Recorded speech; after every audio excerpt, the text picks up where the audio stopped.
Hi friends, అందరూ బాగున్నారా? నేనైతే చాలా బాగున్నాను ఫ్రెండ్స్. ఈరోజు మీ అందరితో పాటు మరొక మినీ బ్లాగ్ అయితే షేర్ చేసుకోబోతున్నానండి.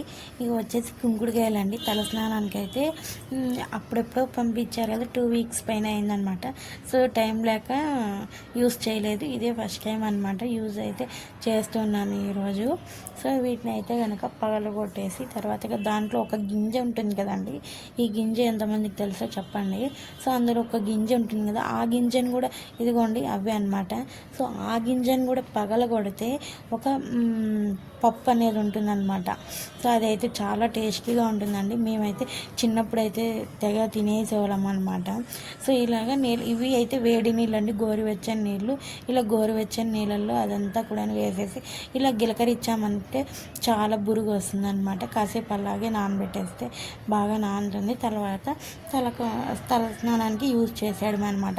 సో ఈ గింజలన్నీ పగలగొడుతున్నానండి. అందులో ఒక పప్పు ఉంటుంది, అది నిజంగా చాలా టేస్టీగా ఉంటుంది అనమాట. మేము చిన్నప్పుడు ఇలాంటి పనులు అన్నీ చేసేవాళ్ళం అనమాట. సో నాకు చిన్నప్పటి మెమరీ అయితే చాలా గుర్తొచ్చిందనమాట. ఇవి వేరే వాళ్ళ ఇంటి దగ్గర అయితే బాదం చెట్టు ఉండేదండి. ఆ బాదం చెట్టు కోసం ఆ కాయలు రాలుతాయి అనమాట గాలికి. సో ఆ కాయల కోసం అయితే పరిగెత్తుకుంటూ వెళ్ళేవాళ్ళం అనమాట. ఎర్రగా మాగి ఉంటాయి కదండి, అవి తినేసి పైది లోపల పప్పు పగలగొట్టుకొని తినేవాళ్ళం అంట. ఈ కుంకుడుకాయలు పప్పు, బాదం పప్పు కోసం తెగ పరిగెత్తేవాళ్ళము. పిల్లవాళ్ళము అయితే పోటీ వేసుకొని మరీ పరిగెత్తేవాళ్ళము. సో ఇలా అయితే మా చిన్నప్పటి జ్ఞాపకాలు అయితే గుర్తొచ్చాయి.